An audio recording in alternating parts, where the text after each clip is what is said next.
Haji Muhammad Isham bin Haji Jaafar, Menteri Kesihatan.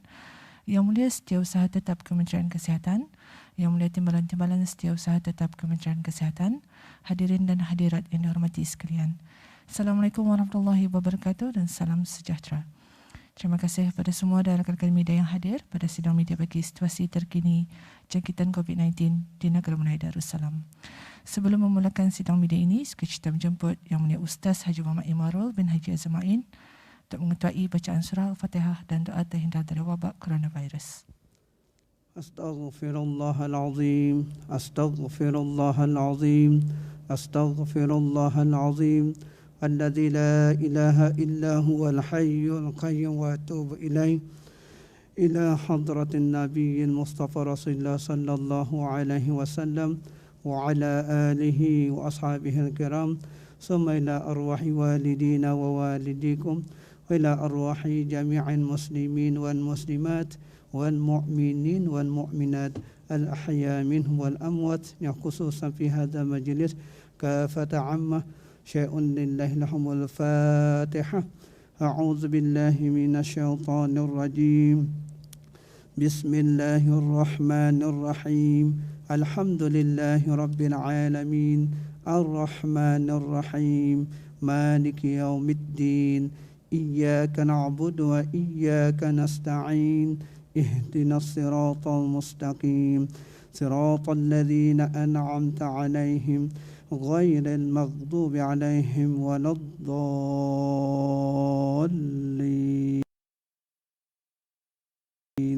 آمين آمين آمين آمين. بسم الله الرحمن الرحيم. الحمد لله رب العالمين والصلاة والسلام على سيدنا محمد وعلى آله وصحبه أجمعين. اللهم صل صلاة كاملة وسلم سلاما تاما على سيدنا محمد الذي تنحل به العقد وتنفرج به الكرب وتقضى به الحوائج وتنال به الرغائب وحسن الخواتيم ويستشقى الغمام بوجهه الكريم وعلى آله وصحبه في كل لمحة ونفس بعد كل معلوم لك برحمتك يا أرحم الراحمين.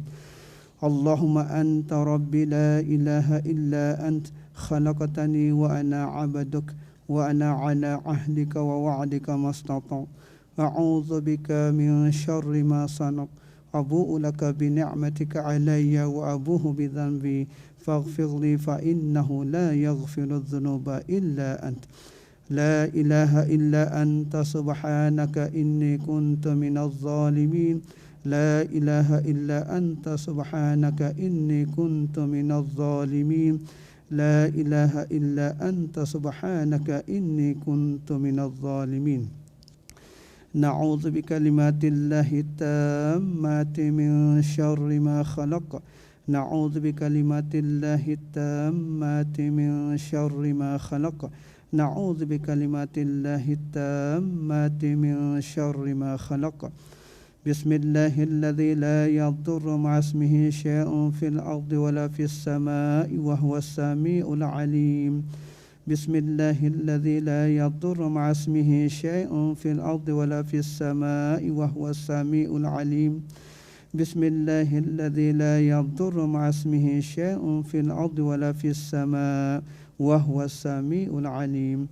بسم الله والحمد لله محمد رسول الله لا قوة إلا بالله. بسم الله على ديننا وأنفسنا.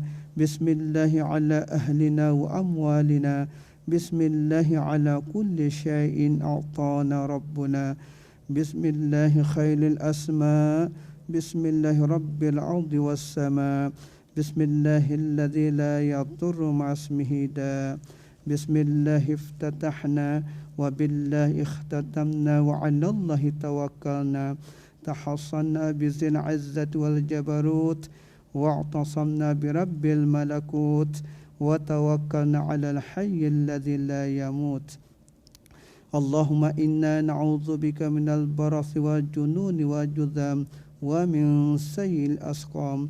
اللهم اصرف عنا وعن سلطاننا وبلادنا وجميع المسلمين في كل مكان البلاء والوباء والطعن والطاعون وسائر الأمراض وقنا شر الردى بلطفك يا لطيف يا خبير إنك على كل شيء قدير اللهم اصرف عنا وعن سلطاننا وبلادنا وجميع المسلمين في كل مكان البلاء والوباء والطعن والطاعون وسائر الأمراض وقنا شر الردى بلطفك يا لطيف يا خبير إنك على كل شيء قدير اللهم اصرف عنا وعن سلطاننا وبلادنا وجميع المسلمين في كل مكان البلاء والوباء والطعن والطاعون وسائر الأمراض وقنا شر الردى بلطفك يا لطيف يا خبير إنك على كل شيء قدير وصلى الله على سيدنا محمد وعلى آله وصحبه وسلم والحمد لله رب العالمين. Amin, amin, ya Rabbal Alamin. Seterusnya, majlis yang hormatnya mempersilakan Yang Berhormat Menteri Kesihatan untuk memulakan sidang media pada petang ini. Bismillahirrahmanirrahim. Alhamdulillah Rabbil Alamin. Wassalatu wassalamu ala asyrafil anbiya wal mursalin Sayyidina Muhammad wa ala alihi wa sahbihi ajma'in. Assalamualaikum warahmatullahi wabarakatuh dan salam sejahtera. Pada hari ini Isnin 6 Safar 1443 Hijrah bersamaan dengan 13 September 2021 Masihi, dengan kehendak Allah Subhanahu wa taala juga dan dengan rasa duka cita, Kementerian Kesihatan memaklumkan kepada orang ramai bahawa 2 kes yang disahkan COVID-19 telah kembali ke rahmatullah. Kes pertama ialah seorang lelaki berumur 77 tahun yang merupakan kes 3495 yang telah mengalami masalah jangkitan darah atau bacterial septicemia dan tidak dikategorikan sebagai kematian disebabkan jangkitan COVID-19. Manakala kes kedua ialah seorang perempuan berumur 42 tahun yang merupakan kes 2391. Kes ini telah mengalami masalah paru-paru setelah dijangkiti COVID-19 dan telah dimasukkan unit rawatan intensif Pusat Pengasingan Kebangsaan kerana beliau memerlukan bantuan mesin pernafasan dan mesin tambahan hadlang mesin ataupun ECMO. Sehubungan dengan ini, demi menjaga confidentiality dan menghormati privasi keluarga kes-kes ini, Kementerian Kesihatan tidak akan mengongsikan butiran peribadi kes. Orang ramai juga dipohonkan untuk sama-sama menghormati dan tidak menyebarkan maklumat-maklumat berkaitan dengan kes-kes tersebut. Di kesempatan ini, saya mewakili warga Kementerian Kesihatan dan keseluruhan rakyat negara Brunei Darussalam mengucapkan takziah kepada keluarga-keluarga kes berkenaan. Semoga roh mereka dicucuri rahmat dan ditempatkan bersama-sama para salihin. Al-Fatihah. Bismillahirrahmanirrahim. Alhamdulillahi Rabbil Alamin. Ar-Rahmanir-Rahim. Maliki yaumiddin. إياك نعبد وإياك نستعين اهدنا الصراط المستقيم صراط الذين أنعمت عليهم غير المغضوب عليهم ولا الضالين آمين.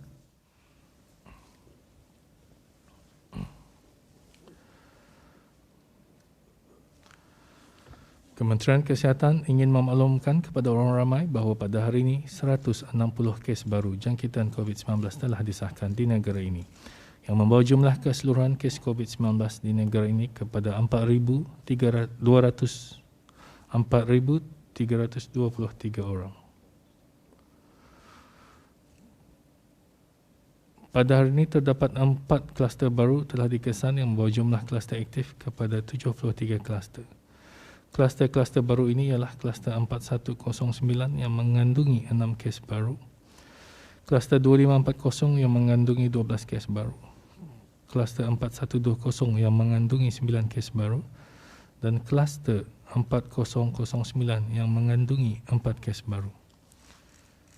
Semua kluster-kluster baru ini juga mengandungi kes-kes yang telah dilaporkan sebelum ini sebagai kes yang belum dikenal pasti sumber jangkitannya. Terdapat 31 tambahan kes-kes baru pada 12 kluster aktif yang sedia ada. Kes-kes dalam kluster-kluster aktif ini ialah mereka yang sedang menjalani kuarantin setelah didapati mempunyai kontak dengan beberapa kes positif sebelumnya. Sementara itu, 98 kes adalah masih dalam siasatan bagi mengenal pasti sumber jangkitan. Pengesanan kontak bagi semua kes-kes baru ini masih giat dijalankan dan semua kontak terdekat yang dikenal pasti akan diarahkan untuk menjalani kuarantin mandatory dan ujian RT-PCR SARS-CoV-2.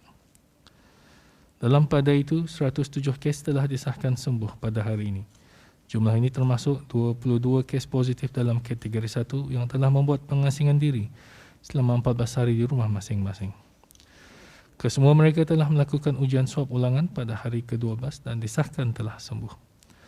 Oleh itu, jumlah kes yang sembuh di negara Brunei Darussalam meningkat kepada sebanyak 2,754 kes, manakala kes aktif ialah sebanyak 1,542 kes. Di kalangan kes-kes aktif tersebut, 11 kes adalah dalam keadaan kritikal yang mana kesemuanya memerlukan bantuan mesin pernafasan atau artificial ventilation. Sementara itu, 27 kes lain dikategorikan dalam kategori 4 sekarang ditempatkan di unit rawatan intensif bagi pemantauan rapi.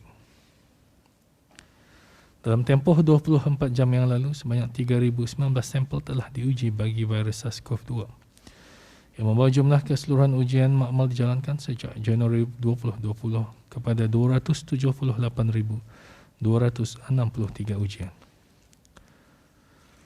Sementara itu, sejak 14 Ogos 2021, pihak pasukan polis Diraja Brunei telah pun membuat operasi rondaan dan sekatan jalan raya di seluruh negara, yang mana setakat ini didapati 39 orang individu yang mempunyai kod merah telah melanggar peraturan kuarantin dan keluar rumah. Pihak Kementerian Kesihatan mengambil serius perkara ini dan akan mengambil tindakan dengan menghadapkan mereka ke mahkamah atas kesalahan melanggar peraturan di bawah Akta Penyakit Berjangkit Penggal 204. Marilah kita sama-sama bertanggungjawab dan memainkan peranan masing-masing dalam menenangi penularan wabak COVID-19 serta berdoa kepada Allah Subhanahu Wa Taala semoga negara Brunei Darussalam senantiasa dilindungi dan diberkati. Semoga rakyat dan penduduknya sentiasa diberikan kesihatan dan keafiatan, dijauhkan dari segala penyakit dan jangkitan, khususnya jangkitan COVID-19. Serta semoga semua pesakit-pesakit COVID-19 diberikan kesembuhan sepenuhnya. Amin, amin, ya Rabbal Alamin. Untuk maklumat lanjut dan perkembangan terkini, orang ramai boleh melalui laman web Kementerian Kesihatan www.moh.gov.bn atau melalui aplikasi BruHealth. Sebarang pertanyaan mengenai COVID-19 boleh disalurkan ke talian nasihat kesihatan 148, talian Darussalam 123, talian Helpdesk Brunei Red Crescent atau email kepada ashal@moh.gov.bn. Sekian, terima kasih.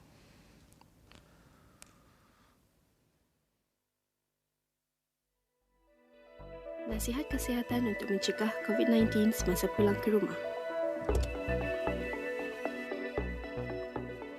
Setelah tiba di rumah, bersihkan tangan anda sebelum menyentuh pemegang pintu. Sebaik sahaja masuk ke dalam rumah, tanggalkan sunggup muka anda dan buang ke dalam tong sampah yang tertutup. Buang kertas atau resit yang tidak berguna.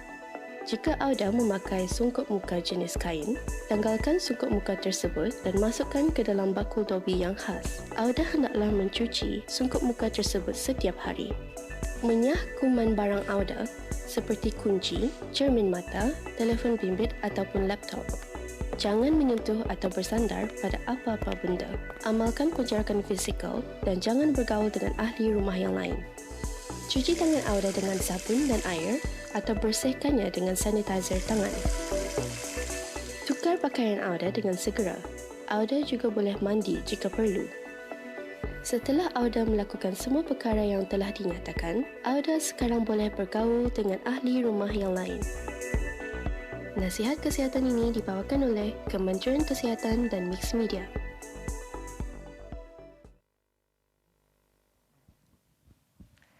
Terima kasih Yang Berhormat Datuk.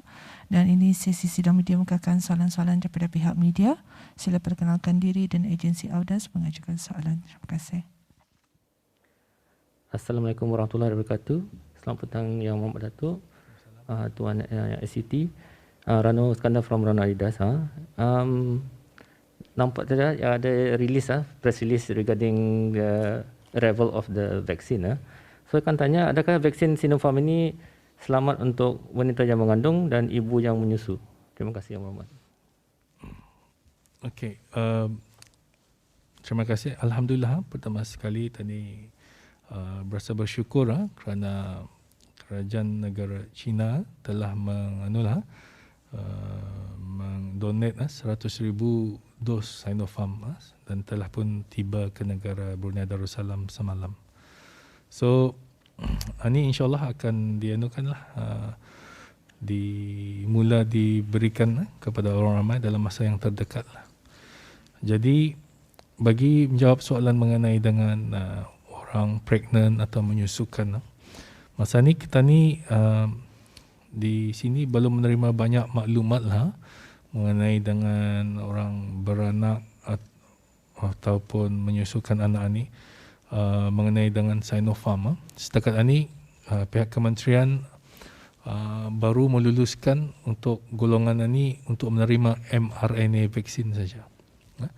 Maksudnya ada Moderna atau Pfizer saja untuk khas orang mengandung ataupun menyusukan anak. So kecuali ada di kemudian hari bila ada data-data menunjukkan orang mengandung atau menyusui bayi ini tidak ada masalah, dan mungkin dia we can consider again and look into it. So setakat ini di Brunei untuk mengandung atau menyusukan anak mRNA vaksin. Is the bookings sudah buka ke available already on the app bookings? Untuk Sinopharm ni pihak EVIT masih membuat improve the system untuk menambah slot. So mungkin dalam sehari dua ni orang ramai melihatlah diorang punya Bro Health macam mana boleh booking ke tidak. So dirancang InsyaAllah ada mungkin hari Khamis kali bermula lah. So and this time vaksin ni preparationnya lain sedikit daripada yang dulu. Macam dulu terus sama injectionnya kan. Ini it comes in a vial. So you have to ambil dari vial, and it's slightly different lah. So we must ensure dulu tadi punya vaccinator comfortable with it. Then once they're okay, and then we start. So insyaAllah Khamis kali start. Terima kasih Yang Berhormat. Okay.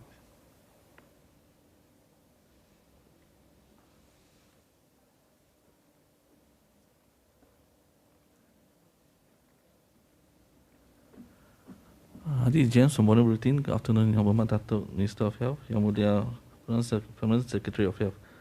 My question is about the member of the public are curious about how many positive cases are fully vaccinated and how many of the critical cases. Okay, we have the up to date up to 12 September mengenai tadi punya kes-kes jangkitan COVID-19. Jadi keseluruhannya yang fully vaccinated, yang ada 2 dos komplit vaksinnya 8.4%. Partial maksudnya satu saja tu dalam 16%, dan langsung belum menerima is 75.6% lah.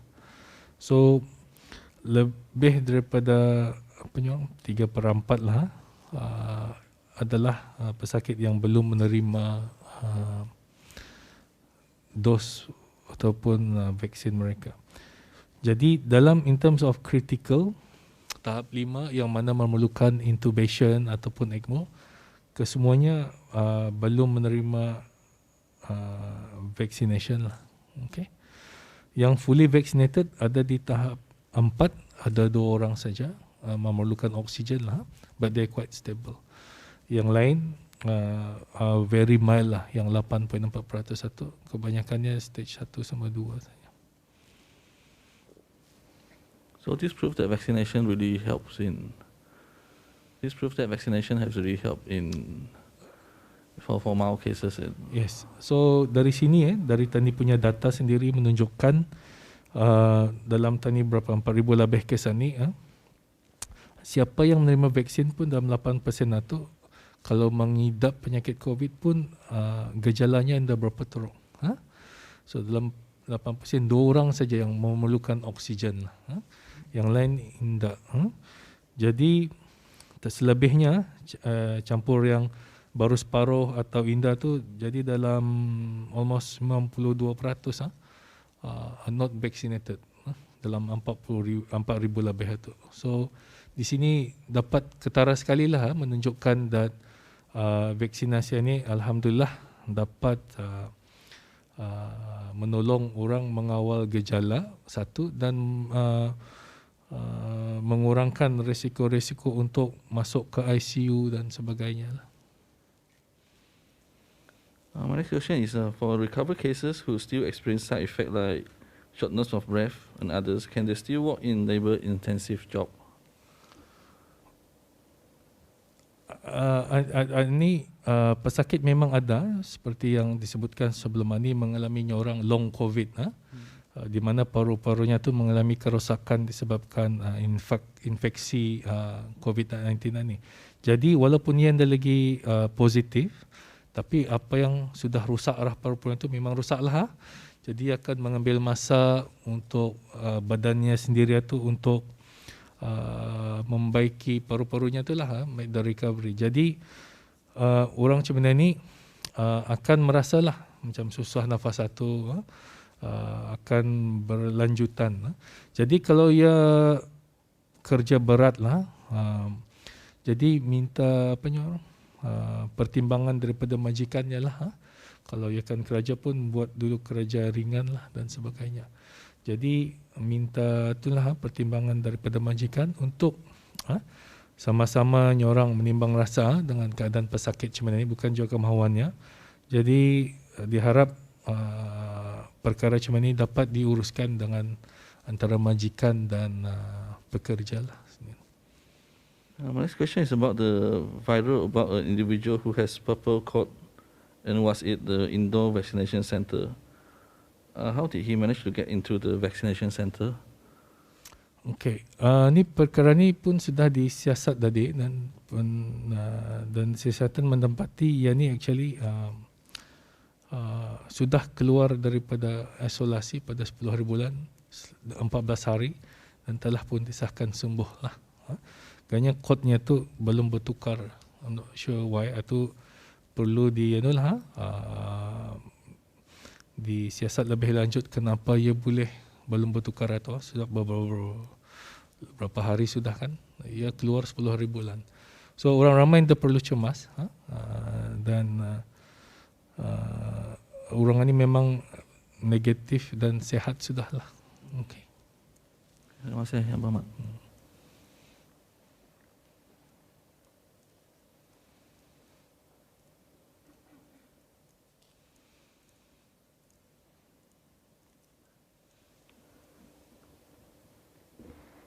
Assalamualaikum warahmatullahi wabarakatuh. Yang Berhormat Datuk dan Yang Mulia Tuan SUT. I am Rasidah from the Scoop. Yang Berhormat Datuk, assuming that this 100,000 doses can vaccinate 50,000 people, how long will the current supply of vaccine will last until we need another shipment to continue the vaccination program? Okay, masa ni TANI punya capacity boleh menginjek 10,000 sehari lah. Dan masa ni pun sebelum ada vaksin ni, we can vaccinate 5,000 ke 6,000 sehari. So, say 4,000 tambahan sehari. So, divide by 10. So, it can last about 2 weeks or so. And has MOH managed to secure other supplies of vaccine from elsewhere, and is there any progress on the vaccine swap or other bilateral procurement? Masa ni ada membuat perundingan dengan beberapa buah negeri lain. So insyaAllah dalam masa terdekat ini, bila ia sudah dipersetujui akan diumumkan lah. So just to confirm, Dato', for my first question tadi, so it will last around 2 weeks with it can last current. longer, takluk lah. So ya, kalau 100,000 untuk 50,000 orang kena. So if you divide it 50,000 by 4,000 sehari, so that's roughly the case lah. So we're setting the target to vaccinate. I assume this is for our first dose, individuals who will be taking the first dose. So first dose vaccination, the target is 4,000 a day. Okay, and then the rest would be yang second dose. Tapi masa ni pun ada juga first dose lakat tu. About 1,000 is first dose already now untuk orang yang warga emas dengan ibu mengandung atau yang menyusuikan anak. So in terms of the individuals who actually make prior bookings on Blue Health, will they be notified of the anu tu Dato', or will they just have to double check orang punya Blue Health? They need to double check juga untuk memastikan, sebab tu ia apa namanya ni, pihak Avid akan menyasarkan atau mendahului mana yang dulu hari itu. So that's why tani memerlukan beberapa hari lah untuk memulakan vaksinasi program ini semula. Okay, and then tapi orang ramai diingati anu lah, just lihat jual the Blue Health system. And should members of the public yang belum buat booking, should they book as well once the slots are available, or will priorities given to those who appointments have been postponed because the temporary suspension of vaccination last time? Keutamaan diberikan untuk orang membook area itu pulang tu. Walaupun ada few slots, disediakan untuk slot baru. So siapa belum pernah membooking, they should look into the booking system lah. Cuba saja. Would you be able to share how many slots are for yang belum buat booking atau tidak? Now Evit is still doing it because because some of the second we have been brought forward, tapi ada yang dah datang lagi, so they need to rearrange a few things lah. Okay. So, thank you very much, Dato'. So itu saja, harap orang ramai lah, bersabarlah this few days ni lah. Okay.